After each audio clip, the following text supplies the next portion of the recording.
Good morning, it's April 23rd, and this is day number 4 now of open season for adults. We've been after them every morning since it opened. Nick got one on Tuesday. We got real close yesterday, so we're going to go right back into that same spot, and hopefully the birds are roosted close, and with a little bit of luck and some calling magic, we can make it happen. But we haven't seen turkeys in this section of it during turkey season ever. But we also haven't ever had cut corn in the field that's adjacent to it, so maybe that has something to do with it. Who knows?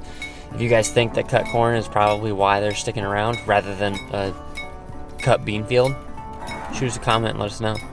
Otherwise, we're gonna head to the woods and see if we can be quiet walking in there and get up underneath some birds. We forgot the gun. That's not a good start. We're running on probably four hours of sleep a night for the last week. Actually longer for me because I've been scouting my tail off for turkeys, but yeah, we forgot the gun, so Jake's grabbing it quick. Got it? Got it. It's not a good... Easton said though. Easton always said, in order to have a good hunt, you have to have forgotten something. It's the first major cold front of the season. I think it's 40 degrees right now, so it's pretty chilly. And I forgot all of my warm hunting gear, so you gotta forget something to have a successful hunt, so. Fingers crossed, maybe that's good luck. That's true, I said it wasn't a good start, but you might be right. I came from the mud, there's dirt on my hands. Strong like a tree, there's roots where I stand. Let's roll. Oh, I've been running from the law. Hope they won't shoot me down soon.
Season is only 4 days old. It has proved to be the most stressful season we've ever had. We walked in here this morning because we saw birds here yesterday, and one of them was fired up. We thought it was a Jake because his gobble sounded horrendous. But he hung at like 60 or 70 yards and never came in. We couldn't figure out why. Well, we walked in here this morning and darn near walked right underneath one. He was 50 yards away up in a tree. And it's well after 7 o'clock now, well after fly down, so we assume he must have seen us. But as other turkeys worked through, he started gobbling his brains out, and he flew down, hit the ground a minute ago, and walked away from us to the northwest with the rest of those turkeys. So, who knows what's gonna happen. What a season so far.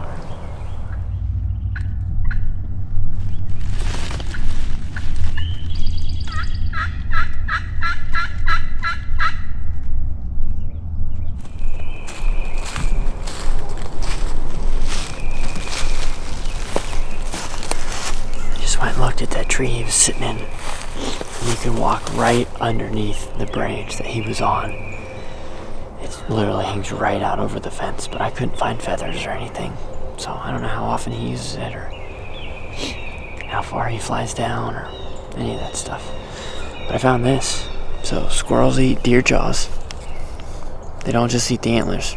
They eat everything.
About the exact same time and about the exact same place and about the exact same shocking way we heard this thing gobble just on its own. So we were out in the field checking on the edge where it's muddy to see if we could see any tracks, and sure enough there's hen and gobbler tracks right there in the corner. And no sooner were we thinking about walking on out of here to see where those tracks lead to, then he fired up, and he was within 100 yards easily. He's probably within 70. So we rushed in here and sat down and called to him a couple times. I think he gobbled a total of 3 times. But we only called to him once, maybe twice. 2 sequencers. Excuse my yawn, I'm tired. I have no idea what's going on. This bird's gotta be old. He's got a horrible gobble. He's got a paintbrush beard. And he's smart. He knows not to come into the call. And he knows how it's supposed to work. The hands are supposed to come to him. And I don't think he's gonna change his game plan, so odds are we'll be right back in here after him again tomorrow. Try to get him right off the limb. If not, hopefully be in his bubble a little bit better. Get him to commit a little bit more. Also, by off the limb, Jake means when he flies down and hits the ground. And like Jake said, we'll be back here in the morning. Might even be back here tonight and try and see if we can watch him fly up again and see what he does. But it doesn't seem to gobble very much. No. Nope, and we got rain coming this weekend, so if I had to bet right now, if he keeps roosting in the same spot, he's going to be in this cornfield come Saturday. But we're adding another piece to the puzzle, and the more information we get, I feel like our chances will go up. So, anything else? Time to get out of here. We gotta go to work. I got him on video.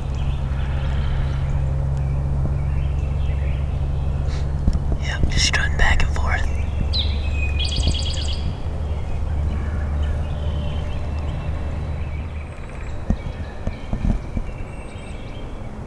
Yeah, there's his head.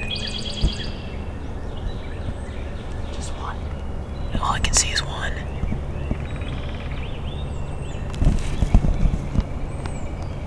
It's 9:30. Just want to stay low and get out of here.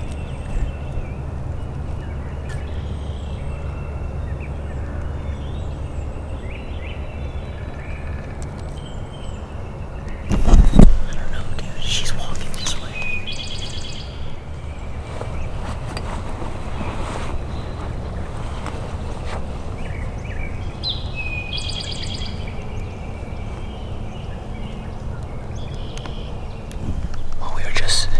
We were just standing up to leave, and I looked into this hardwood, and I could see him with his head, and she was working towards us. He was strutting back and forth.